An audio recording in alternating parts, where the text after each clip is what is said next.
welcome to First 7-Inch Club, episode 228. First 7-Inch Club is a podcast where we dig up 7 inches from the past within the realms of hardcore punk and metal and discuss whether or not they're worth being remembered. We also provide facts and trivia that we get from the internet and our own personal experiences. We do our own research on this show, so sometimes we get things wrong, but at the end of the day, not many people care, so it doesn't matter. I am Mike, and with me is Scott. Mike, the underground has broken through to the mainstream. How many of your friends are posting about angine de poitrine right now? Is that the French people in the costumes? Yeah, the people polka dot microtone goofballs. I've seen it here and there, but yeah, setting the world on fire. Very, very square people, like top of the heap squares, are posting. Man, I just checked out this angine de poitrine. It's pretty good. And it's not really that good. You guys are like listening to all the wrong shit. If you want to listen to like dumb, weird music in a mask, that's Guar. You guys should just be listening to Guar. Okay. So I did. I think last week you told me that was it last week that you broke edge and went to Taco Bell, or was that 2 weeks ago? That was 2 weeks ago, and then I quit again after a week. Yeah. So it took me 2 weeks to get around to finally trying the stuff that you talked about, and I'll say that I was surprised by a couple things. For one thing, they got their new thing is like these Crunchwrap slider, jalapeno honey fried chicken things or something like that. And keyword slider, I missed that. So I bought one. I was like, oh, that's a pretty good price for a Crunchwrap. Yeah. Have you ever seen one? I did, because I actually re-broke edge and I got one. Yeah. I knew they were going to be small. I didn't know that, because you kind of oversold the taco salad as being small, and it's, I mean, for $2.50 it's not a good deal, but it's like it's still sizable. But that Crunchwrap here at least is $3.30, and it's like a little bigger than a silver dollar. It's like a golf ball. It's like this little golf ball. And it's funny, like when I unwrapped it, it was hilarious to look at. I was like, oh, Jesus, they put so much work into folding this little origami thing for me for $3-something, and but it's like maybe 2 bites for $3. Yeah, you get like a couple chicken nuggets in there, and then some goop, and that's about it. Yeah, I mean, I think that the sweet spicy flavor is cool. I didn't mind that. I don't know, they might not be quite the people to handle fried chicken still. I feel like there was still a lot of like gnarly textures in there, but the way they make a Crunchwrap is pretty good. But it's like there's a lot of folds, which means there's a lot of breading around the food. Yeah. So if you make that thing smaller, there's still the same folds. The ratio is fucked. So there's just so much tortilla that you're chewing through to get to the one chicken nugget they give you or whatever. But it was definitely hilarious to hold it in my hand, because I was not expecting that at all. I opened it up and it's like there's like a little, delicate little Japanese miniature. And I got those empanadas. And I didn't realize when you said like there was a fudge and a caramel one, and I thought they were separate. They are. And they're not. They give you both. Oh, they sell them together. But they're separate flavors. Yes. Right. So it's like a little twofer, like a little 2-pack. I wasn't expecting to get 2 miraculous flavors in one pack. That fudge one is one of the densest things I've ever had. It was literally like eating a boardwalk seaside fudge.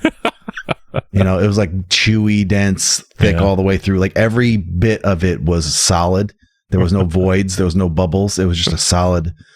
I couldn't even see where like the breading and the I don't even know what's in the middle. I guess some kind of like fudge. I guess, but it was definitely solid fudge and not hot or anything like that. Not melty, and it was okay. But it was just I wanted milk with it, and I don't like milk. I was like, I need to wash this down with milk. This is I think maybe you got like an undercooked one or something. Maybe. Yeah. And then my caramel apple is the opposite. It had a big voice. So the first bite was just chewy leather dough. Yep. Mine was like that too. Yeah. Yes. And then the second bite was full of the stuff. And for just 1 second, I was like, "Ooh, this tastes exactly like a caramel apple." It was like a delicious caramel apple flavor, and then it just dissolved. Yeah. And it turned into some kind of like sweetener, like chemical sweetener flavor. And that's how I ended my meal. And I was like, "Damn, that's not." Of course, I wash it down with Diet Pepsi, so it's not like I'm averse to chemical sweeteners. But I thought it was, on a different voyage. And then, it ends with this kind of like, this like, do. A little bit of a bummer. I don't eat Taco Bell as much as I used to anyway, so it's not that big a deal. But geez, like everywhere you look, people are rubbing your nose in the death of value. And this was a big one. I was like, man, I think I spent I also got a taco. So I got like that taco I like, the Cantina taco. Yep. The Crunch Wrap, the Cantina taco, the fudge things, and a soda was like $20. That's an insane price to pay for what I got, the tiny little meal I got. That would have been kind of a normal meal for me when I was more of a fearless fat kid. You get 3 things and a soda. That's what I used to always do. And that would have been like, you know, like $7-8, something like that. And now it's $20 to have Taco Bell the dessert, which I would never do otherwise. When I was ordering the other day, I was just like, oh, let me check the prices of Taco Bell stuff now.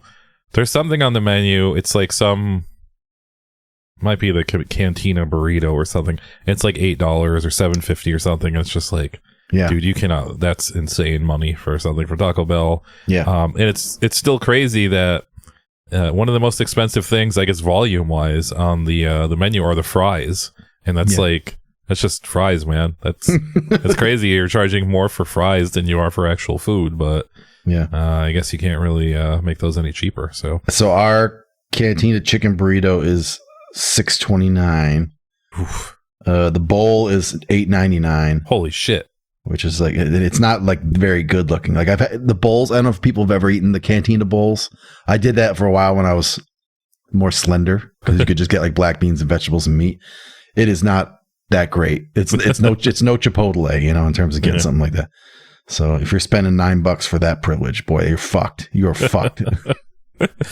And it's just like and stuff like that. And like some people, they don't understand that they could do something else. Like I remember like a couple years ago, it might have not even been a couple years ago, somebody like there was all these posts on Twitter and stuff about like how expensive Subway is now. Yeah. And it's like, I'm spending like $28 on Subway. You know, you could just not go there. You could do literally anything else than go to a Subway. It's like when people complain about the movies, like, you take my family out and spend $150 in the movies. It's like, you don't need to get popcorn and soda for everybody. You don't even need to get any of that. You could just go see the movie and it's one flat price. And I don't know, people act like, you know, they have to have this stuff, and it's just real weird because it's garbage. It's not like... It's not some amazing thing, so you can just skip that. I might have to get that He-Man sword, though. They have a He-Man sword that you can drink out of. That's me. That's me all over. That's the things I want. I have no real experience with those new contraptions they have at movie theaters, but I feel like they make 2 of them. Like every theater gets 2 of them, and they sell out in 4 seconds because there's only 2 of them. And then everybody else has to spend $150 on eBay, except for Alamo, who like overprices most of the ones. Like they have like a crazy Jaws one, and it was like, I don't know, it was like $50, and it's just like it just sat there forever because no one's paying $50 for that. For a plastic shark. Yeah, I think they had to put it on clearance after a while, but like clearance at a movie thing. yeah. Wow. They got layaway too. But the one time I tried to inquire about it was when Beetlejuice came out, and they had like the coffin one. Yeah. And the dude was just like, yeah, we had like 5 of them, and they went immediately in the first showing. I was just like, oh, that's cool. Is that you advertise something that you have 5 of? And yeah, but that's how it goes. Anyways, if you want to reach out to us, you can do so at first7inchclub@gmail.com, or you can go to our Instagram at first7inchclub. It's all letters there. I could probably get an answer a little quicker if you have a question or something.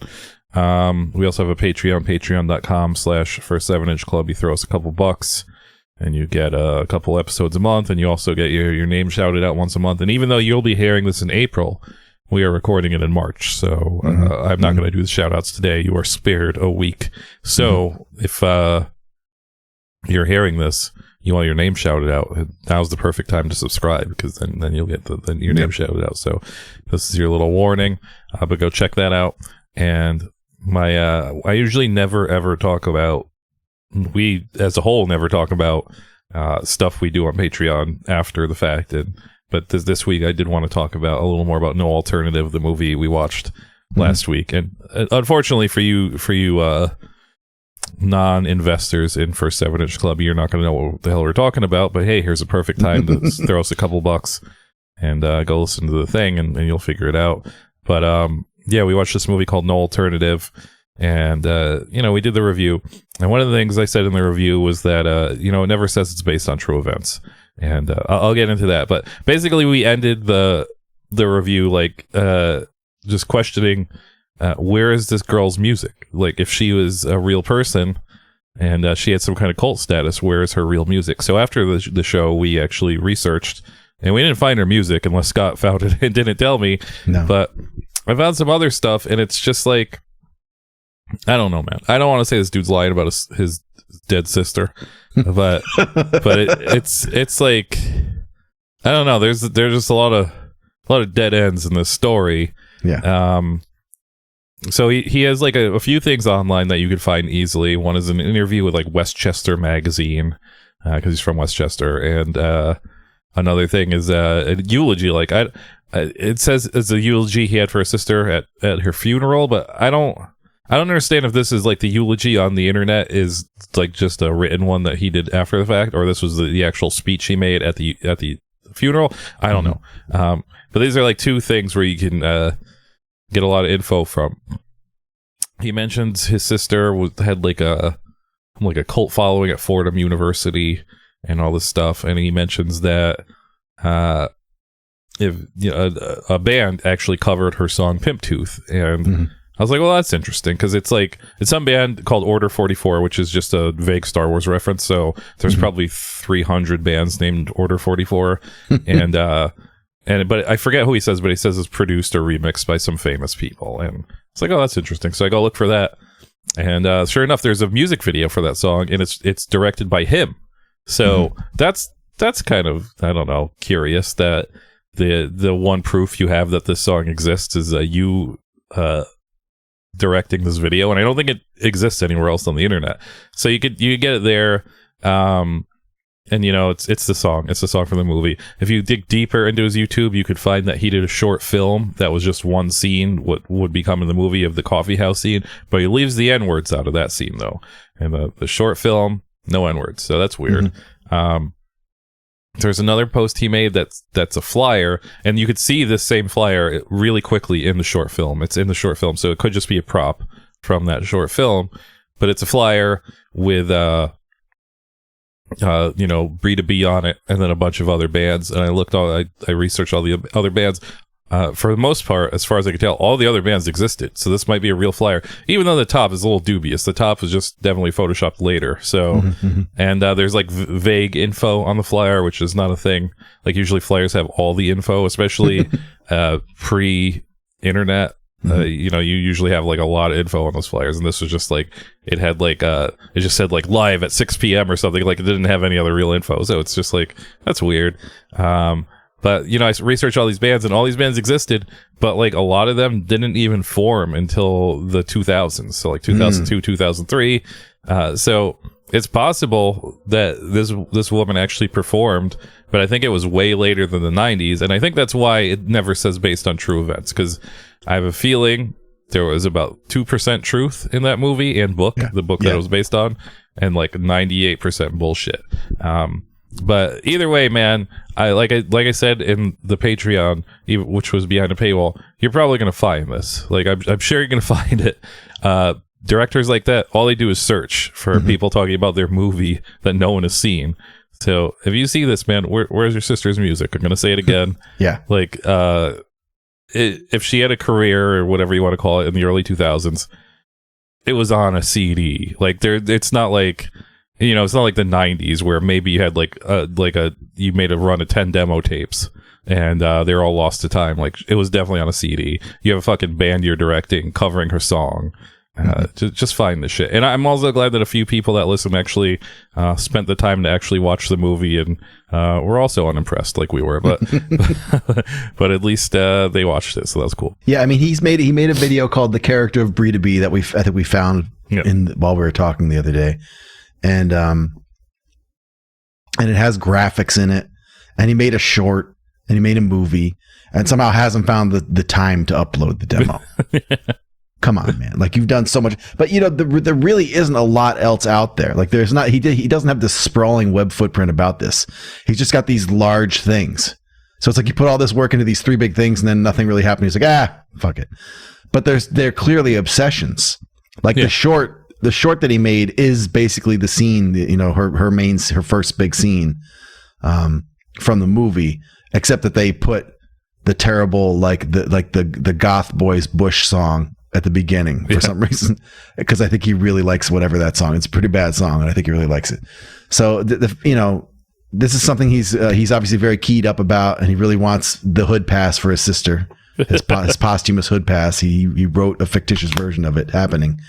So put it up. Let us hear it. We'll be the judge. First 7-inch Club is going to give you a hood pass if it checks out, if it passes the sniff test. I want to hear more Brie to Be. We'll do a whole Brie to Be episode, and then you'll get even more publicity, and 5 more people will watch your movie. I didn't even check the credentials of this book, this alleged book. So that might not even exist. I don't know, but I should also say in that short film, I thought that woman was much better at playing Brie to Be than the actual woman in the movie too. So he should have recast her, but she was probably like way old by the time they got around to doing the movie, unfortunately. But anyways, the other thing I had to talk about, and I was hoping this was gonna be very event filled and take up a half an hour to 45 minutes of the show, but unfortunately it wasn't as crazy as I thought it was. But I have a scene report. I went to a thing called Chicago Joshi Night last night, and this is for the whoever the guy is on the Patreon that has the name Bring Back Virtual Pros, You Coward. Here's your little Virtual Pros corner for the month, I guess. For those who don't know, Joshi is a term for women's Japanese wrestling. I forget the origin of it. I know that's what they call it in Japan. People I think use it wrong here. Like they say Joshi wrestling, and I think Joshi, the term, is just it's all encompassing. You don't have to say like women's Joshi or anything. It's just Joshi. Like ATM machine. Yeah. It's in there already.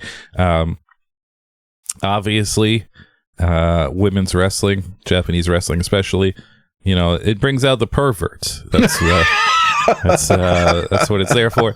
And it's a really weird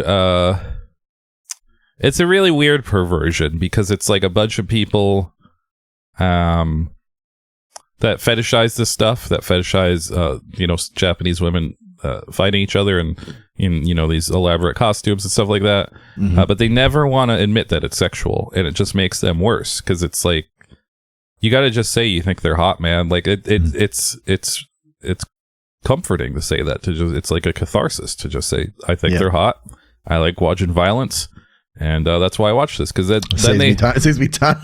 Yeah, it saves me time. Like it's a weird thing that's going on where people don't want to admit it because they don't want to come off as, like, I guess, too horny or sexist or something like that. It's okay, man. I watched plenty of wrestling with actual women, actual real human women, and they go, "Oh, that guy's hot," and it's like, it's fine. I'm not going to cancel them over it. Obviously, don't go over the line. Like, don't be posting pictures of their cleavage and their butts on the internet and stuff like that. But you can admit that there's a sexual attraction or something there. You don't have to keep it bottled up, because it makes you more of a weird pervert. So, so I was expecting from this to be just like a pervert festival, and this was going to be, my time to shine on the podcast, where I would just do a quick 30 minutes about all the perverts I met at this thing. Obviously, so it's Chicago Joshi Night. That's like a thing that goes on here, I guess, where this guy, as far as I know, the guy who puts it on, or maybe guys or guy and girl, they're on the up and up. They're friends with my friend Dr. Keith, who is guested on like a weird version of the show at some point, so maybe you remember him. But he's a wrestling guy. He knows every single wrestling guy there is in the world, and he knows these people. They're on the up and up, but obviously, it's Japanese women's wrestling is not like it's not a big pop cultural phenomenon or anything. So usually it's fringe people, niche people, perverts, stuff like that. So I was like, so the actual event, they were showing like this thing called Tokyo Joshi Pro is the name of the promotion, and they're showing their Grand Princess event, which is like their big version of WrestleMania that they do every year, and they're showing it on a big screen at this karaoke club. And I was, at first it's like, it's not super far away from me, but it's like far enough where I was like, I'm not going to this. Like I have no interest. Not that much. But my friend Brian, who's in the Discord, was like, "Hey, I think I'm going to go to that thing. You want to go?" And I was like, well, if Brian's going, he's going to drive there. So that's cool. So I made sure I was free, and I said, yeah, sure. And then he was like, okay, cool, I'll get the tickets. And I was like, tickets? I had no idea this thing cost money. And at the time, I didn't even think like there'd be 5 people there if it was free. So now that he's saying it costs money, I'm just like, there's not going to be any. There's going to be me, Brian, the people who put it on, and like 4 real horny dudes, and that's it. And there's also, I should mention, this woman Namba was there, who used to be the ring announcer for Tokyo Joshi Pro. She now lives in Canada, so it's a little easier for her to do these. Why in God's name they would pay this woman to fly to Chicago? She lives in Vancouver now, so to pay her to fly to Chicago to just hang out with all these people and do like little things between matches and take pictures with her. There's these things called checkies, which are Polaroids, where you take a picture with a Japanese wrestler. You pay money for them, and or sign autographs and stuff like that. They're pretty cheap. They're only $15, which is pretty cheap in that world, at least. I had no interest in that, unfortunately. If it was somebody I liked, I would have been like, "This is a good price. I'll pay for that." But no, I didn't pay for it. But so we get there. It's at this karaoke place. It looks nice on the outside, but you get inside, it's definitely one of those places that are penny pinching a little. It looks fine, but like the bathroom, like we got there as soon as it opened at 5:00, and the bathroom didn't look like it was cleaned in months. Like it was just disgusting. So that was a bad sign. But they had like this big room, I guess like the main room where you could sit down and watch all this stuff. And they set up tables. Luckily, we got there right when they opened, so they had like all these tables open, and we took like this big table immediately. And luckily I had enough sense to be like, oh, maybe we should go to that high top table that's just 2 people over there, because it might be a better view, because I want the high top table is a little further back. I was like, I could look at all the humanity from this viewpoint, so let's go back there. And it's a good thing, because then more people came, and then we would have just had to sit with weird strangers. So luckily we had a nice table ourselves, and yeah, this thing filled up. There was like 100 people there, and I don't know, man, maybe I'm just jealous because everything I've done in public has failed, but I cannot believe they got 100 people out to watch Japanese women's wrestling, and pay for it too. Pay like $25, whatever it was for it. And but yeah, I was really let down because most of the people there were normal. They were normal, well-adjusted people, even women coming by themselves, which I do not see at real wrestling shows ever. So that was pretty amazing. There's a few freaks there. There was like one table of freakers, like the exact type of freakers you would expect to be at this thing. There was one of the people at the table was wearing, I think it's Hello Kitty. I don't know. It's one of those fucking cute Japanese things. Yeah. But it's like they're wearing a hat that was like it was kind of like plushy furry hat of the Hello Kitty duck, or whatever fucking duck it is. And it even and like at the top of it, where like the little cap would be, it has like the little duck feathers sticking out, protruding, like 3D. And I was like, man, that's dumb. That's like a dumb thing to wear in public. But but obviously, there's people in the anime or whatever the fuck they're into that they wear stupid shit like that. So it was whatever. Several minutes later, this other dude walks in, big dude. I wouldn't say fat, but like husky, like a big husky dude, wearing like a complete head to toe lime green suit, like bright lime green suit. And he was wearing the frog Hello Kitty hat of the same type, where like the little frog eye stuck out at the top. And he sat at that table with the other freakers, and I was like, well, obviously they're friends. That makes sense. And he was also at a Sonic the Hedgehog bag. I don't know what the deal is. I think I was young when the first Sonic the Hedgehog came out, like little, but yeah, there's something that happened once I grew up where I think Sonic the Hedgehog is now completely for perverts or something. Like anytime somebody's like really obsessive about Sonic, there's like some disconnect there. There's some chemical imbalance or something. And he had like a big Sonic the Hedgehog bag, and I was like, oh, that guy's a pervert. Well, he's got huge feet, and I think feet guys like that big foot. Because I've seen a lot of unpleasant drawings of Sonic like curling his toes and stuff. Maybe that's what it is. I don't know. But fast forward, like I'll jump back and forth, but fast forward, this thing went on forever, man. Like the show itself was long, and then they would stop between every match for this woman Namba to come out and either do a raffle or just talk a little and blah blah blah. And so it's like this thing was like 6 hours at the end of the day. Wow. So about like halfway through, a lot of people were like, man, I got a life, like I got shit to do. and they left. So like a lot of tables cleared out. And once the tables cleared out, that lime green dude just got up and went to a different table. And I was like, he wasn't friends with those freakers at all. And he just dressed exactly like them. And I was just like, that's fucked up. Like they weren't even friends, and they didn't even become friends after they dressed exactly the same, which was really weird. I was very worried about BO because a lot of these things, I went to Stardom, which is another promotion in New York, like several years ago, and BO was off the charts there. Like it was a whole new level of stink. So I was worried. It didn't smell too bad. One dude walked by me and definitely needed a shower, but outside of that, I didn't really smell it until so they did it like an intermission where the woman would take her pictures with all the people that wanted the pictures. So you know, you had to pay when you got there, and then, you know, they put her in a room and you get in line and you take pictures. And for whatever reason, once like it was, I don't want to say too much because Brian was in that line too. He got his picture, but Brian's one of the good ones. He's not a freak or a pervert or anything. He's a connoisseur, I guess. But outside of him, like you look at that line, and that was all the weirdos. Like everybody was sitting down that wasn't getting their picture was a normal person, and then you look at the line, and it was just like, oh, there, that's all them. And I don't know what happened, but like once that line became a thing, all of the smell rose up. I don't know if it was like... It's the pheromones. They got all worked up. Yeah, I honestly think it was pheromones. Like they were sweaty because they were going to meet like a real woman. and like, it was so weird because it was such a distinct smell. It smelled like how shows used to smell in the 90s, which so it was like nostalgic. I was like, oh man, I haven't smelled this in a while. This is like a specific type of BO. So so the rest of the show I had to deal with that kind of stink.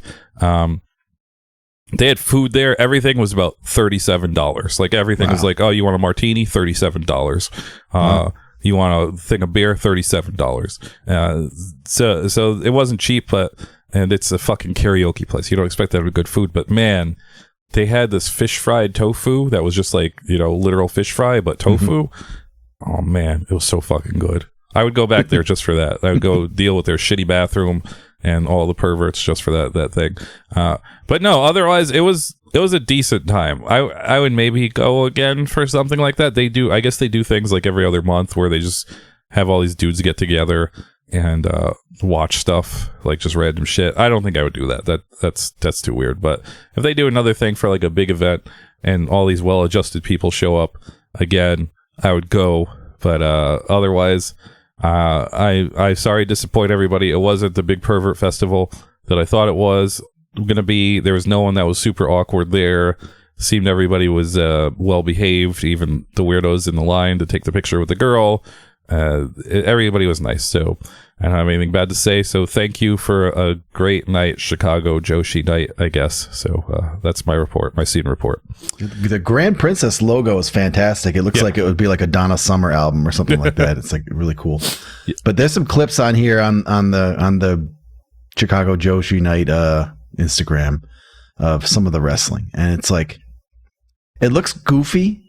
Like it looks fun. It's goofy, yeah. Yeah, it looks like kind of like campy, goofy fun, and not hot. Like something. No. Like the lengths some people will go to get their nut is incredible to me. Because that's the thing. Like, yeah, I can't explain that to normal people because I can't even understand it. But yeah, it's like, you know, they don't dress like young girls, but they dress like flashy. They dress like Japanese idols. Like that's how the idols dress. They're basically, a lot of the girls who do it are ex-idols, and then they graduate to just doing violent stuff and kooky comedy stuff. And so yeah, I don't really, it's not sexy, but it's not sexy to me, but it's definitely sexy to a certain type of person. That's and don't get me wrong, I'm not trying to pretend I'm above being a pervert. Some of those girls are hot, but like it's more of like a specific thing that may do it for other people, not really me.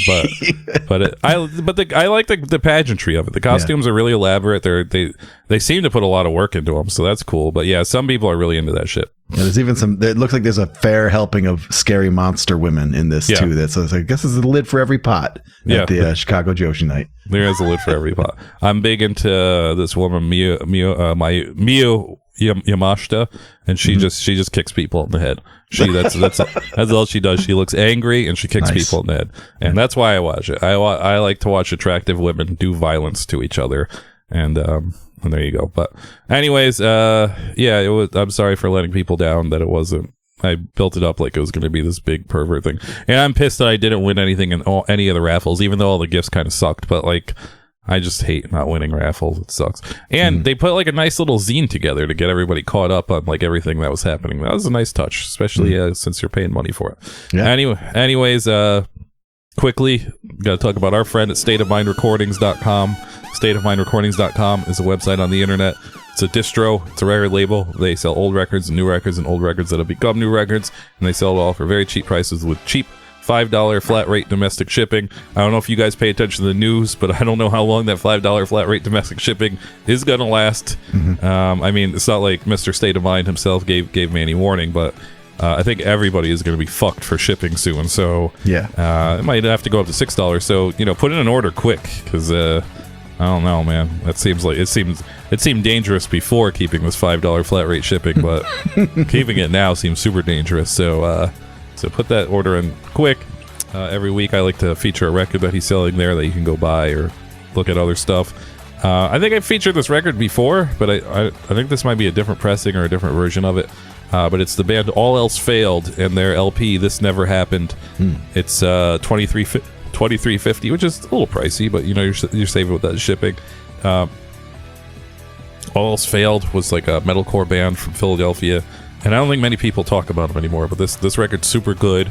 Unfortunately, the singer is or was a cop, and I think he was a cop while the band was going on, but back then it was simpler times. You didn't hate cops as much as you hate them now, so they have that going against them. But you don't hear much about this band anymore, and they were super good for the time. If you like metallic hardcore, I would definitely check out All Else Failed, This Never Happened, because it is a classic of its time, and it is at stateofmindrecordings.com for $23.50 on very funky colored vinyl. It looks very psychedelic, very, very cool. Yeah, it's kind of the cover is kind of a disturbing picture of a van pulled over, like a kidnapper van. Yeah, and the vinyl almost emulates what I imagine is going on in that van. So my front page had a Blade Runner soundtrack. I saw that too. For some Blade TV Runner show. Yeah, Blade Runner Black Lotus TV show, and I was like, everybody remembers that show. It was like, man, they made another Blade Runner. Yeah, I had the same the same reply earlier today when I was looking through it. Yep. Perhaps you will also be surprised to find that no, they didn't make another Blade Runner. They made 4 other Blade Runners. Huh. Immediately after the Gauze one, they made a whole handful of short films, like prequeling and expanding on it that I've never seen. They made an anime, and then they made a whole TV show in 2021 that I've never heard of. And now this year there's another one, so that might be 5. I'm not some Blade Runner guy, Mike. I'm not some guy who builds like Rick Deckard guns, wears a trench coat. But I thought I knew how many Blade Runners there were until yesterday, and I can't believe how far off I was, but by an order of magnitude. There's so many extra Blade Runners, and now we're talking like that. I didn't realize that movie was 9 years ago. Yeah, it was a while. It doesn't feel that long ago, but it's 9 years ago. And we're dying right here in front of the world. We're dying here, and so I listened to some of this soundtrack because got to do my due diligence. Did you know that the future is full of stomp, clap, hey, yeah music? This is all like, the hey, hey. I'm going to go kill myself real quick. You can pick up this soundtrack of artists I've never heard of in my life who all sound like different people singing for Imagine Dragons at stateofmindrecordings.com if you want. Yeah, I got to... Once I rewatch all the Aliens one of these days, which I haven't done since I was a child, I'm going to rewatch Blade Runner 2 to see if it's good, because I really don't remember. Maybe I'll get to all these other Blade Runners too. So yeah, I was sort of coming to life with things like this while they were releasing those like director's cuts and talking about whether the narration should be there. So there's all of a sudden there's all these different Blade Runners out, and I think I probably picked the wrong one, and that's why I've never been a Blade Runner. I mean, I like them; they're fine, but I've just never really. They don't light me up like other things do. It's kind of like it's sort of to the side for me, even though that's I think it's really good. Too. Yeah. I was like, when I finally watched it, I think I saw it when I was a kid, when I was like really small, couldn't understand it. Then I saw it when I was like, in my early 20s, and I was like, this is it? This is what everybody's talking about? Yeah. It was fine, but it's not like, I don't know. Yeah, I gotta rewatch it. And I'm a Rutger Hauer guy, and that's like premium Rutger Hauer, and still I just can't get it in my soul. Okay, we've yapped long enough. I'm sorry, guys. I promise we will speed through what people actually listen to the show, because who cares, really? Who cares? We're all dying. This in 10 minutes. We can get this done. We're all dying. You just want to hear us blab. It doesn't matter what it's about. So we're talking about the band Machine That Flashes and their 7-inch Resensitized from 1997 on Goat Boy Records. Machine That Flashes was a band from Milwaukee, Wisconsin.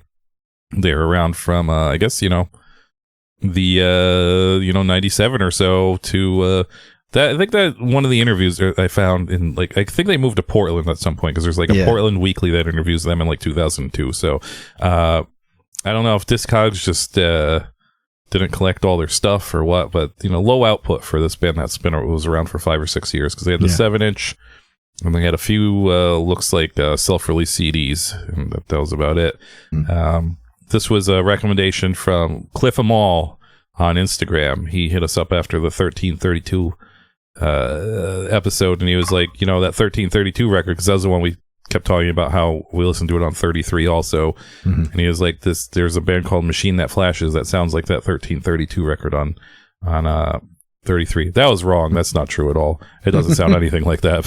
But maybe he was friends with these guys and he just wanted us to do another show. I don't know. Here's my chance. Here's my chance. I'm gonna trick these guys and tell them it sounds like this thing they really liked, and it doesn't sound anything like that. But I can see where he's coming from. I don't know.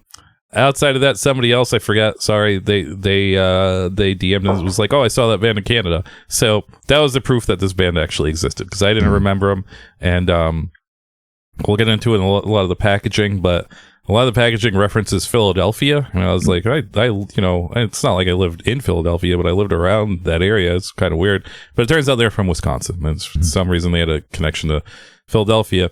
So one of the things I read said that they were a Philadelphia and Wisconsin band, that like maybe one guy was still living there and doing double scene duty. That could be it then, because there's some connection there.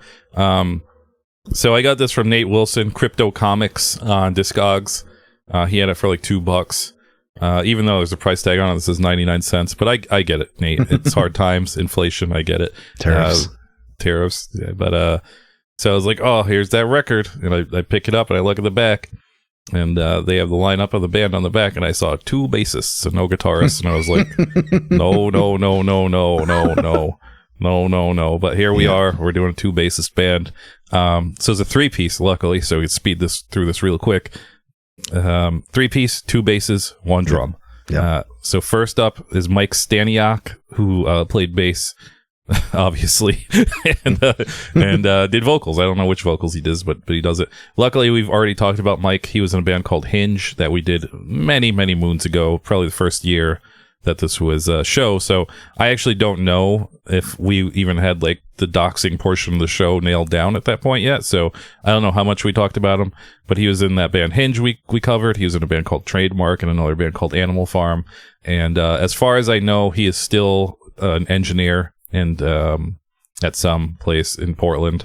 His Instagram is closed down, so I don't know where, but his last whereabouts, and he has credits, but his credits like kind of die in the mid 2000s, but I assume he's still doing it, and Discogs is just not updated anymore. But yeah, I think he's some kind of engineer now. Yeah, he has like a private Instagram account, so there's not much you can find out about him. And anything you find out about him is just production credits, and he's produced in all different cities. He's been all over the place doing this stuff. But a lot of his credits seem to be from a place called The Ship. And I couldn't find any studio named The Ship in Portland, but there's a live music venue. And it's got, it says prominently says The Ship in the window. So I don't know if he's like mixing and mastering people's albums in a bar or what, but he doesn't want any of us to know. He's insider only, so we'll never know.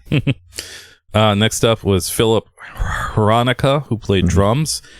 He's there's a typo on the Discogs, and it credits him as Philip Branica. And if you search Philip Branica, nothing pops up on the internet. And I was like, this is impossible. Like, something's got to pop up. Like, it's one of those searches you do, and they think you're looking for like weird mechanical car parts and stuff. Where it's just like, did you mean the Z5723? And it's just like, no, this is a guy. I'm looking for a guy. And it turns out they just spell his name wrong. Branica is a cool name though. He sounds like a 70s detective, like Banachek or something. It's actually Hranica. But when I was Googling Branica, I landed on this guy's Instagram that was I didn't even check the name. It's something else. It wasn't Branica. It was like Philip Branch or something. But I was like, oh, that's got to be his Instagram. And this guy that I was looking at was also a musician, and he's like touring with all these classic rock bands. And I was like, oh, this guy's fucking cool as hell. And I was like, wait, this isn't even this guy's name. It's not even close to this guy's name. What the fuck? So I had to start from square one. Philip has an Instagram. It's not much info. He's, just like every other old guy, taking pictures of nature and shit. But if you look at his tag photos, he also races motorbikes. So that's pretty sweet. And that's all I really know about him, is he races motorbikes now. And I think he also lives somewhere that's not Milwaukee, Wisconsin anymore. Philip is a registered nurse. Yes, that's right. Yeah. Constant training. He's doing a lot of training. And he's got one of those Instagrams where everything looks really colorful and active and healthy. Yep. Like Mike said, he's racing motorcycles, but not like, it's not like he's out on dirt bikes. He's on those hang-on bikes, like the ones that you like kneel on the ground when you're going around. Yeah. And he's like rock climbing, and he takes colorful nature photography, and he writes poetry, but he's also relentlessly besieged by health issues. There's a whole bunch of stuff on there about him. I don't understand all of it, but he's had a radical neck dissection, which I've heard of twice in this year now, and to remove a tumor, and he's been fighting all kinds of like gnarly guts issues. It looks awful, but looks stoked. He's like leading a successful and great looking life. So good job, Philip. Keep up that energy, whatever you got. Man, I got to start doing adventures, man. I'm fucking sitting here, pretty much perfectly healthy, and I don't do shit with my time. I play video games. I got to start racing motorbikes or something. Fuck. I'm a piece of shit. Sucks. Last up is Matt Kramer, who also played bass and did vocals. He still does I think he also lives in Portland now. He does music stuff still under the name Radio Kramer, and I clicked on his link. I looked at the record covers, and I was like, I'm not going to listen to this, because I don't like listening to stuff. I don't want anything to taint my opinion of what I'm actually listening to for the show, so I usually don't listen to bands. But I saw the covers, so I was like, I don't need to listen to this. But I accidentally clicked on something when I was trying to back out, and it just sounded like music. Like somebody's like, I got to play some music, and it's like that type of music where like you'll be at a vineyard with your wife or girlfriend. Yeah. Like, oh, the Skeeter Cricket Band is playing on the patio. And you go out there and they're just playing music, and you're just like, I don't even know what the fuck this, like, is this even a genre? Like, I've never heard this. And it's just that music that exists, that like a button on a Casio keyboard. It's like when you look through a City Weekly paper, and you look at the 95% of the other bands that are punk and metal bands, you're like, I wonder what they sound like. I wonder why they've been playing the same bar for 25 years. And it's like, they just play music. And so that's what he does. I didn't listen deeply, so maybe there's more to it, but he just plays music now. So that's what he's up to. Yeah, he hauled off to Spain to do that. He's been in Spain for a while. Oh, man, that's way better than Portland. Ooh. Exactly. I don't know what he does for a living over there, but yeah, he makes lots of music. He refers to himself as a trained musician. That seems to be true. He's definitely good at instruments. And, since his metal, I think that this band is the only metal thing he's done, or at least it's maybe the last metal thing he did. He played in like a Latin band, and he played upright, and it's really good. Like, he actually sounds pretty good at it.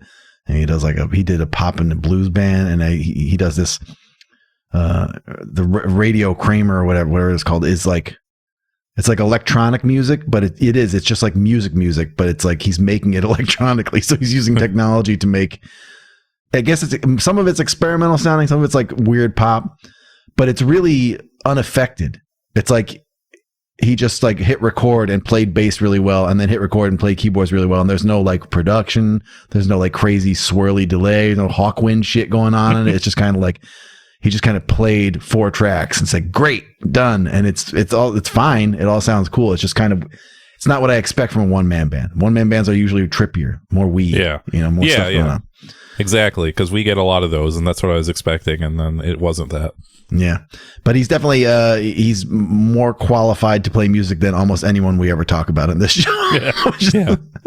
It's always the bass guys. The bass guys are always like, they go on to be music geniuses. Yeah, and do genius music stuff that we cannot even comprehend, because we're doing a show about 30-year-old hardcore records, so we just can't even comprehend. We're not on their level. Bass guys love that shit.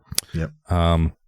So this was on a record label called Goat Boy Records, and when I saw this record showed up and I saw that logo, I saw the name, the address, everything about it, I was like, this looks super familiar. I must know this record label. But then you click on their Discogs, it's only this release and one other release, which is Burn the Priest Zed Split. Burn the Priest would later become Lamb of God, who is still an active band. And so I guess Mr. Goatboy must have just retired off that Lamb of God money as soon as they turned into Lamb of God and sold all these Burn the Priest records, because I guess allegedly they didn't put out anything else, but I swear to God this logo is so familiar to me. Maybe it's just because they use that gross font that a million bands used back then, but I don't know, man. Maybe Scott did more homework on this, but I swear this was a bigger record label, but I guess not. Yeah. Well, this was a label run by a guy named Mikey Brosnan, who was in a Philly band called The Claw. And they seem kind of like a goofy collective, kind of like maybe goofy hardcore. I don't know, but they had Mike Bukowski artwork, so you know what's up with that. So this label changed its name from Goat Boy to Goat Boy Farms and made a couple more records. And then he changed it to Legion and then made a few more records. I think there's only 6 or 7 records total. But it's kind of funny because after he switched it, you can find all the websites on, on archive.org. I think the archives are linked in the wiki. And after he switched to Legion, his website had this really grand message at the top that said, "Those seeking Goat Boy have found him at a new level. A new beginning. Goat Boy is no more. But where he left off, Legion continues with a fresh mindset." And it's more and more. It just keeps going on about how these enlightened souls are yearning in the dark for more demon music and stuff. And then after this giant crazy paragraph, it goes, there's like a line right below it that says, "Sorry, folks, haven't had time to update the site in a while." And that's the end of it. And then he does update things. He redoes the website and talks about bringing on Chris Adler, aka the drummer of Lamb of God, Burn the Priest, then Lamb of God, to be like his web dev and his like partner in this thing. And he's on most of the Legion releases, so not much else happens after that. He brings in a guy and then they don't do anything. So he managed to put out 6 or 7 records, and that's all there will ever be because Mikey passed away in 2008. So. Well, rest in peace, Goat Boy. Yep. Sorry to hear that. So now we can get this record out onto a tray. Clipping along here, clipping along. So this record's from 1997, and the layout reflects that a lot. It's busy. It's a lot of stuff. Yeah. It's black and white. Everything's black and white. It's even hard to describe because you look at it quickly and you're like, oh, this is like a D beat record or something. Yeah. But all the fonts, at least on the front, they're using like that kind of, I don't even know, it's like a late 90s, like nice futuristic font sort of thing going on. And there's the cover is like a bunch of dollar bills in the background, and then like a silhouette of a tree with a lot of branches. I don't know what this symbolizes at all. It's a cover, that's for sure. On the inside is more, more punk hardcore. It's like just lyric blocks cut and pasted over vague pictures. One of the pictures is a man who looks like a real scummy version of John Waters sitting in front of a wall of all of these deer heads. It's a pretty cool picture that you probably rip out of a magazine and use for your record, so I understand that. The other picture is a clock and a moon, and they use that picture again, or at least the clock picture on the actual record label. And I mean, this looks very hardcore. It looks very disgusting, gross hardcore, so that makes sense. On the back, in lieu of I guess anything else, they have the song titles, but then there's a giant text block explaining the lyrics to these 2 songs. And I read the first 3 lines and I started snoozing, so I didn't finish it. And it's like, because it starts off with like, listen, I don't know if Matt, Radio Kramer, or any of these guys are going to listen to this and feel like I'm busting their balls, but I understand you were probably young when you wrote this stuff. So, but the beginning starts off with the lyrics to Lunar, were begun as I was riding my bicycle down Chestnut Street in Philadelphia from the west into Center City. The aggressive sea of automobiles inspired the first few lines, and then I pieced out. That's just like, that's too dramatic for me. But, you know, I skimmed it, and it is just explaining these lyrics, and we'll get into when we get to the music. The lyrics are very plain. They don't need any explanation. No less a 500-word explanation, taking the full back of the back cover of the record. Again, 1997, people had wild ideas back then. I don't think this would have been off-putting to me in 1997. I would have definitely still thought it was weird, but you could have probably fit this somewhere on the inside and put, you know, something going on in there. Yeah. There's also like a weird symbol or something silhouetted under the lyrics that I don't know, looks cultish. I don't know what the hell it is, but that's going on. And yeah, that's about it. The other side of the record label has a cool bear trap though. I like that. The record label itself, the labels, they're nothing flashy, but they you know, they look cool. They look like modern. Like this is like a cool fucking, you know, nihilistic looking record. Yep. But the actual record layout is kind of busy. It is 1997 though, so I forgive them, but it is a very, very ugly record. Yeah. So it definitely broadcasts what you're getting pretty directly. It's stark black and white, and you have like a sinister Halloween tree on the front, and it's against the background. It's a sky of dollar bills, y'all. Single $1 bills, not hundreds. Some of the shapes at the bottom almost look like maybe something's going on, look like little bears or something, but I don't think there's any intent there. I think what was it, pareidolia, where you see faces or something? Yeah. They use it's a pretty whimsical font on the front. It's like a tall serif font. I'd expect to see it on like an alt rock record, like Mudhoney or like Bowling for Soup or something like that. From there, not something particularly hard and evil. I think the whole cover in front and back looks like it's trapped between crust and whimsy, and not in a comfortable way. Like they didn't thread a needle. I don't think. Maybe that's on purpose. These guys seem like wacky guys. Maybe this is like, you know what, we're gonna make a Juggalo crust record or something like that. It's a little silly. The back, originally when I looked at the back, I was like, oh, this reminds me of when older labels would take over part of your layout to list all the bands they put out, and there'd just be like a huge block of bands. Like, but it's wilder that actually they dedicated the back cover of their record to the lyric explanation. I've never seen that. Yeah, this is a first. Yeah. That before you even give us a chance to see the lyrics or have any interface with your song at all, you were already giving out the PhD thesis defense. You're already hitting me with the books, and it's a big brick, fully justified text. It'll strain your eyeballs to the snapping point trying to read this, even if you want to. And then, like Mike said, there's some kind of like Romulan Star Trek logo. There's some Klingon logo in the back as a watermark behind the whole thing. The Goat Boy logo is fun because it's kind of like, it's like something just kicked in for you. Like the text is all warping, like Wayne Brady just dosed you and you're like fading away. So on the inside, it looks like maybe a captain of industry in his study, surrounded by all the different kinds of deers he's killed, like all kinds of deers. And it looks like he probably traveled to get some of these deers. There's some exotic deers on the wall, some different deers. He could be some apartheid guy, some South Africa guy. He just said step out his back door, and there's all these springboks and shit that he could shoot. He kind of looks a little bit like Hunter S. Thompson, but I don't know if he had a room full of heads. I don't actually know if he even got this old. I don't know when Hunter S. Thompson died. I don't know if he made it this far. I think he's still alive. Someone shot him out of a cannon, shot his ashes out, or was supposed to shoot his ashes out of a cannon after he died. So there was a whole to do. The other flap is a clock with lyrics, a little less intriguing. The moon is cool though. I like that the moon is behind the clock. It's a nice touch. It looks, that could be a ska record. I could see a ska record with that as a layout. And then the record label emulates the layout too, because the Predator side has the animal trap, so it's, Predator thing, and the Lunar side has another clock thing. So it's cool. They've given us a multitude of ways to know which side we're listening to. So that's big points. You score big with the first 7-inch club when I know what song we're listening to. Hunter S. Thompson died in 2005. I swear that guy was still putting out books like last year, but I guess not. I think they just keep repackaging, because half of his books are like Rolling Stone article things, I think, or something like that. So they just keep repackaging. He's like Mad Magazine, where they just keep making different digests of things from the 60s. Dave Berg, the Dave Berg of writing. Yeah. I Googled Hunter S. Thompson deer heads, and he's pictured with deer heads, but not this picture. Yeah, so. he was a gun guy, but I don't know if he's known for his tackling of the animal kingdom. I think he's just a gun guy.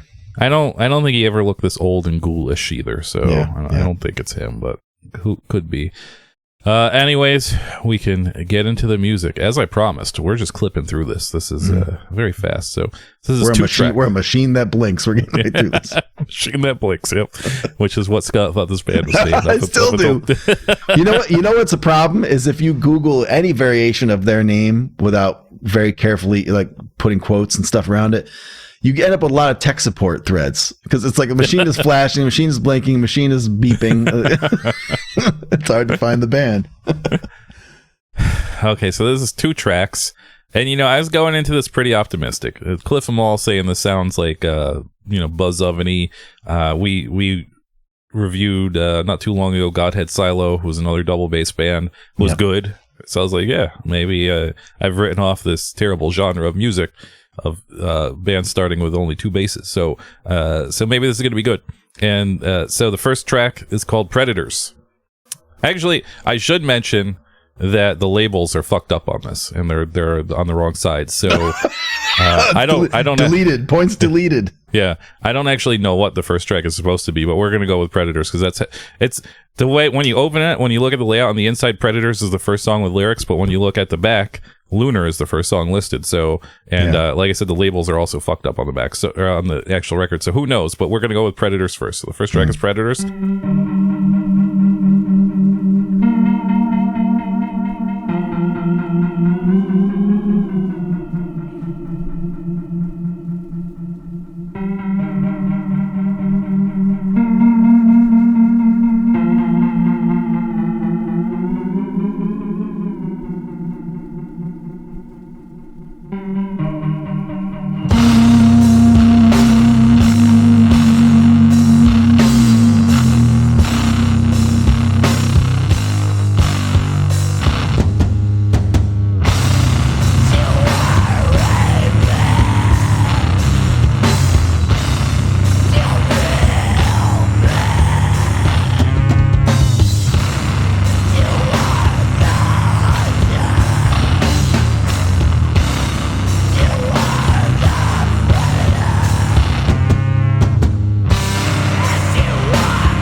So yeah, the first thing you'll notice is the distinct lack of guitar. There's no there's no guitar being played.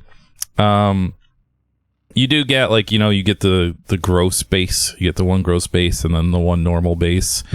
So it's they're kind of fooling you that this is normal.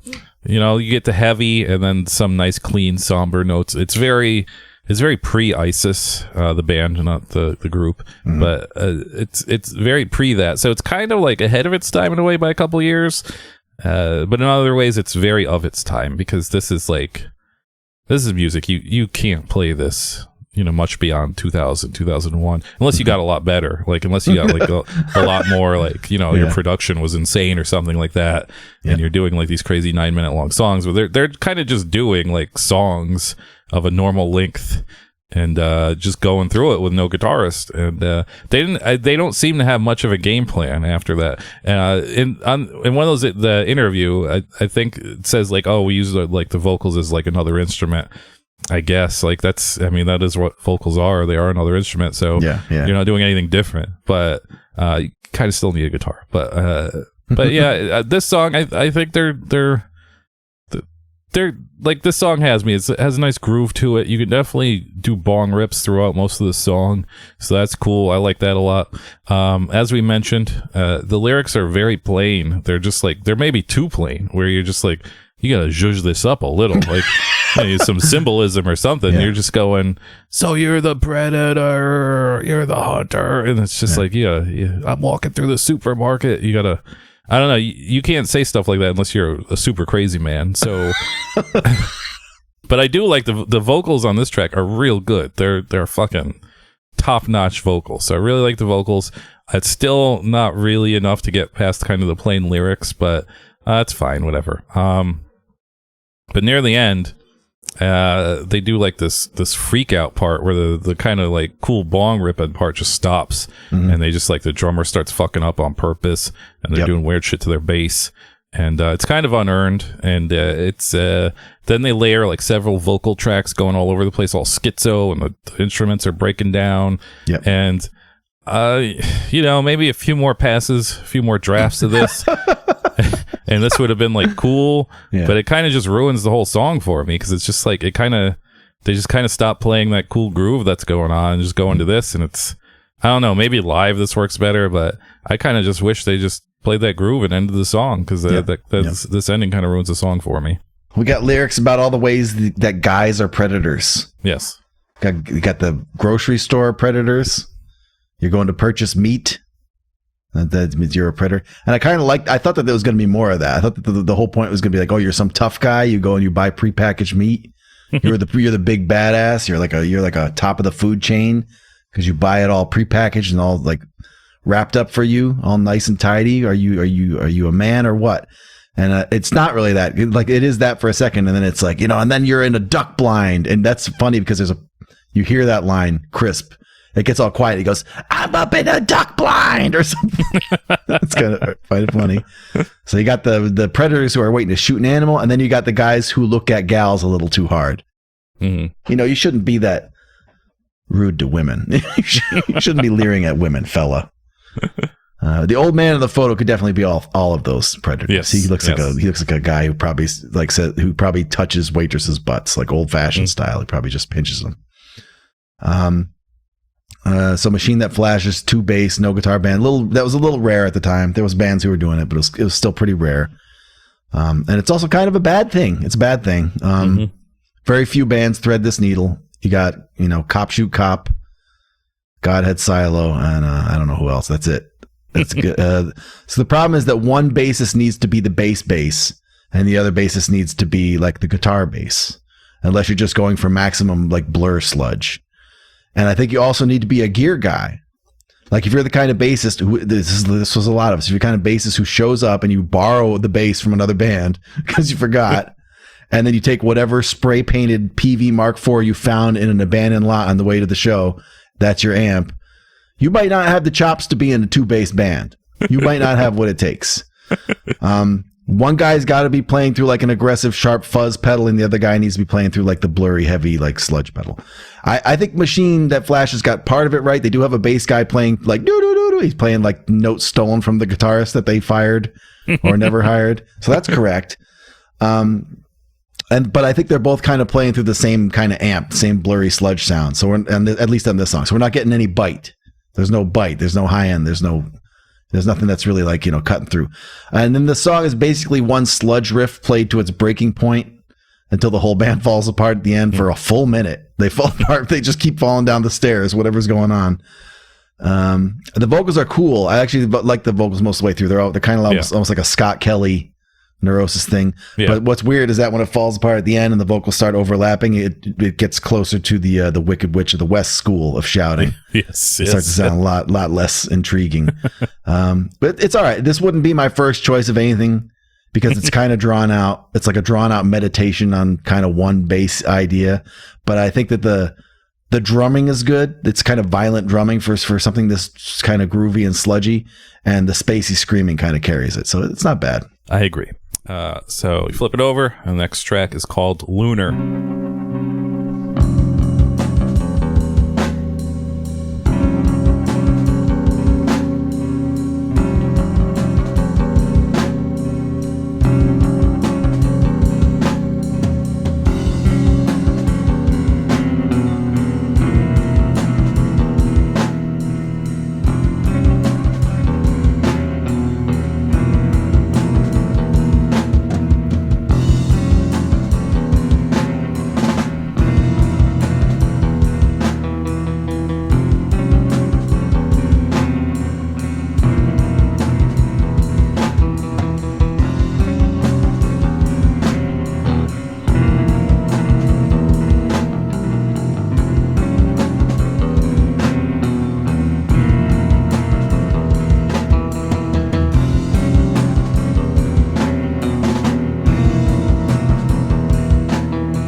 So hear me out on this one, but this song is it's proto nu metal.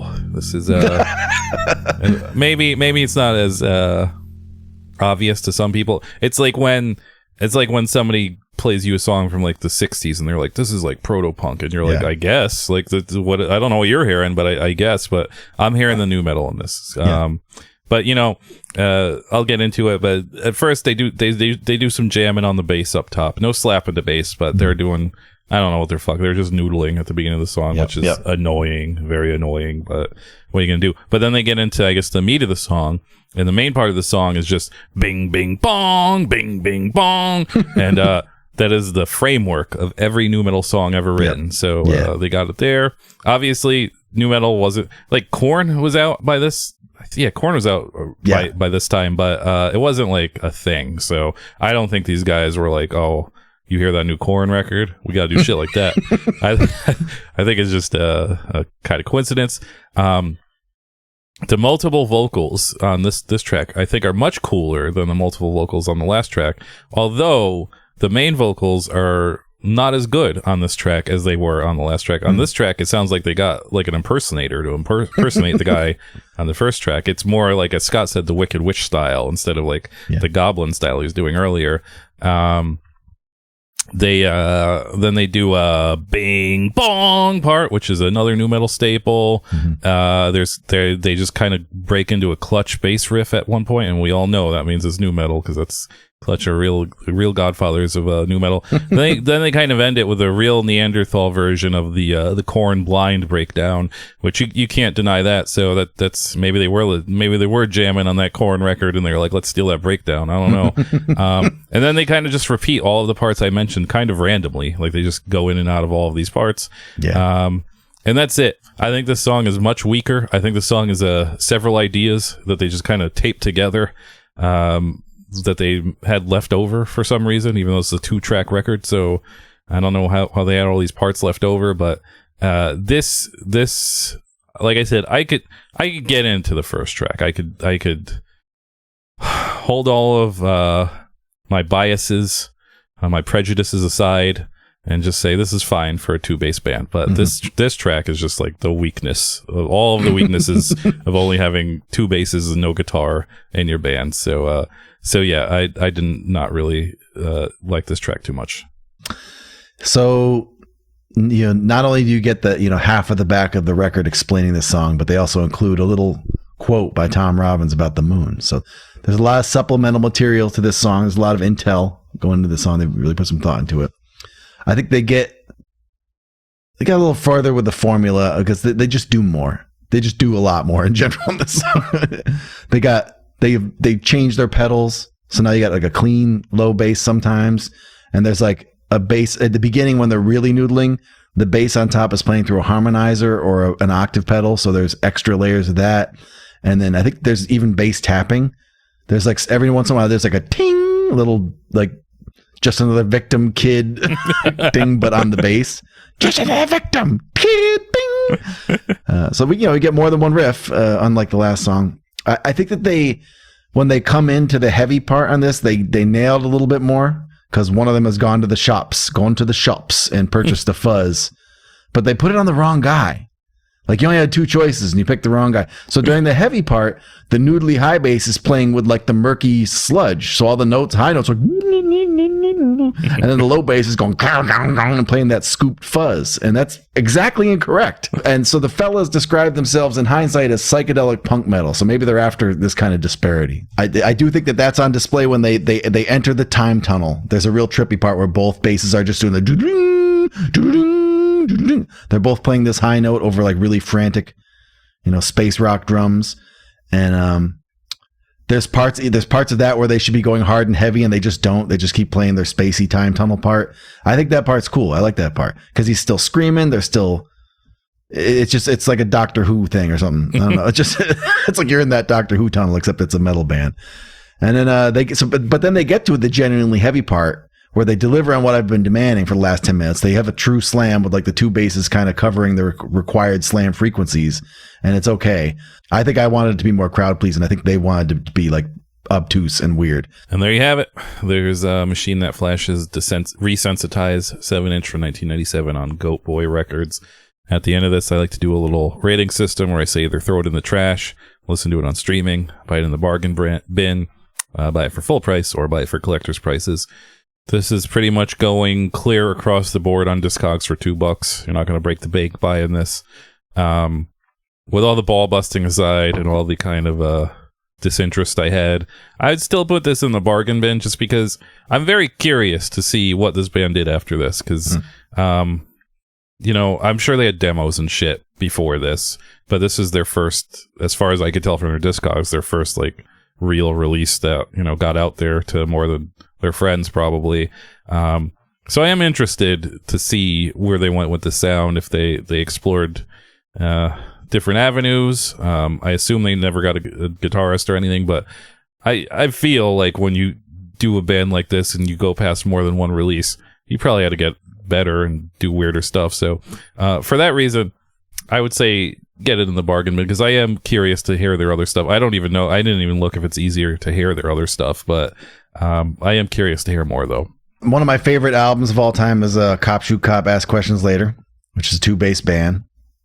But I think they skirt a lot of the 2-bass band issues by doing extra things. For one thing, one of the guy formerly claims, even in the credits, he says, "I'm the high bass." The other guy's the low bass. So they divide the neck and they don't intrude on each other's part of the neck. And they also had a drummer who did like industrial noise stuff and played like lasagna pans and stuff. and they had samples and keys. So it's a little different. And then you have a band like Seized, where one guy plays like a kind of a clean channel, clangy, normal bass, and the other guy plays distorted, you know, guitar bass. It's not my favorite technique, but it's like at least it's an answer to the question. You know, what do you do? I don't know whether Machine That Blinks or whether Machine That Flashes answers the question. They definitely have a high bass and they have a low bass, but I think they swapped rigs. I think when they just both decide to be the low bass, occasionally it's really murky in a less lovable way. I just don't know that I love hearing it. It's like you're asking me to meet you halfway, I think. Like these guys are asking me to mentally fill in the frequencies that heavy metal requires. You want me to imagine the guitar that you decide not to hire, or you want me to grant that one of your basses is doing that work. And so if you make me work for it, the song should be really cool. You can do that, but the song's gonna be really, that's Godhead Silo for me. Yeah. Like they made us work for it, but I like their ideas. I like their weird metal irony and stuff like that. So I think that, you know, Machine That Flashes, they get it right sometimes. I wonder which guy is the noodle bass and which one's the bass. You know, Matt is the trained musician, so he should be the noodle bass, but also he's an actual bass player. So maybe they trusted him more to be the bass. And let's, you know, I you know, listeners out there who are like, what are you talking about? Bass is easy. It's bass is for dum-dums. Anybody can play bass. That's true. You're not right. It's only got like 2 strings. You know, you barely even need to play it. Bass is easy. You're not totally wrong. I'm gonna let you hang on to that. But you know, playing actual bass on purpose, it gives you a very particular set of skills, and you might want the actual bassist to play the bass lines. So anyway, if you like experimental hardcore, and you like, you know, fucking with the format, and you like kind of ISIS neurosis-y stuff or whatever, and you like new metal apparently, and Clutch. Let's say that you also like Seized and Neurosis and Godhead Style, but you wish it was a little bit trippier. Then you should check this out. It's okay. It's interesting. On the Tin Fish scale, I play bass. And I remember being a heavy music bassist in the 90s, and it was not up to us back then to think about amps. At that time, if you even got to use your amp at the show, that was weird. Half the time, the sound guy was just like, no, you're not using that. And he just ran you into a direct box, and they just didn't trust you, and they were right not to trust you. Bassists back then didn't know. It was, I don't know who turned the corner and told us we all needed to buy the SVT and stuff and get on the stick, but none of us knew that. So it's insane of me to be asking these boys, literally 10 years ahead of the game in gear knowledge, especially since they weren't that far off. Actually, they just needed to swap basses, and I'm still giving them shit. That's not fair of me. Did you know that song 2 by Blur, that the heavy part is 2 distorted basses? I've heard this. I've heard this. And how many pits has that opened up? How many gory rugby games has that opened up? How many warplanes have launched to song 2's 2 distorted basses? So it's possible, fellas. I think you should keep at it, and maybe you got a song too in you. But for me, it's like a good 7.5 because I'm proud of you. But I won't listen to this twice. That's guaranteed. And there you have it. There's Machine That Flashes, a resensitized 7-inch from 1997. I'm not sure what we're doing next week. There's some things that I'd like to rip. I keep forgetting that I had this cool idea to rip all this stuff ahead of time, and I keep forgetting to actually do it. But I have some cool records that I want to rip. I also might have to last minute skip recording next week, so or at least change the day. We'll see. Yeah. So I can't think right now, but we'll have something. There's going to be something new next week for sure. I'm going to try and do a bigger record, but we'll see. But until then, Scott, do you have any last words? This is the worst time for us to do this because we're fucking up a lot. We're canceling shows, we're taking hiatuses, but we need the NPR drive. You guys got to get these numbers up. The numbers are going in the wrong direction on our Patreon. So you need to tell a friend. And I feel like our version of a podcast is going out of style a little bit right now. I don't know how people are listening to the big podcasts that are shaping America in the wrong way. Podcast. This is the podcaster's government and stuff like that. I don't know what. I guess is that all YouTube? Like, where are they that people are still listening to podcasts? Because it seems like people aren't really listening to they're not using their Pocket Cast Pro and stuff like that anymore. But you guys need to be out there on the Patreon. That's where it's at. You need to be getting because the number is going down and it's got to go up. It's up is where I want it to go because I'm poor and I need that money. So there you have it. Patreon.com/First 7-Inch Club. Throw us a couple bucks so we could keep podcasting forever. Forever. Okay, until next week, fuck Charlie Daniels. I'm no fool, no serene. I want to live to be 93. I'll play safe for you and me, cause I'm no fool. I said Pinocchio, there's two ways to do anything, the right way and the wrong way. If you want to be right, do things the right way. Because if you do things the wrong way, that's the foolish way. And only fools do things the foolish way, which is the wrong way, right? Anyway, let's see. Where was I? Anyone can be a fool and do things which are wrong. But fools find out when it's too late that they don't live so long. Oh, I'm no fool, no serene. I want to live to be 93. I play safe for you and me, cause I'm no fool.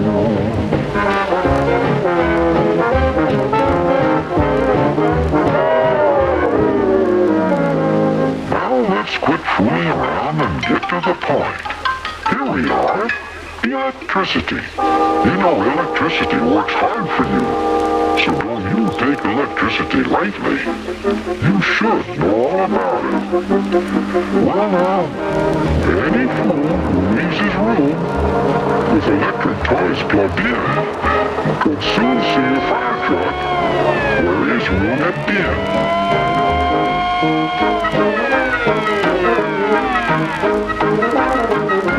Oh, I'm no fool, no serene. I want to live to be 103. I play safe for you and me, cause I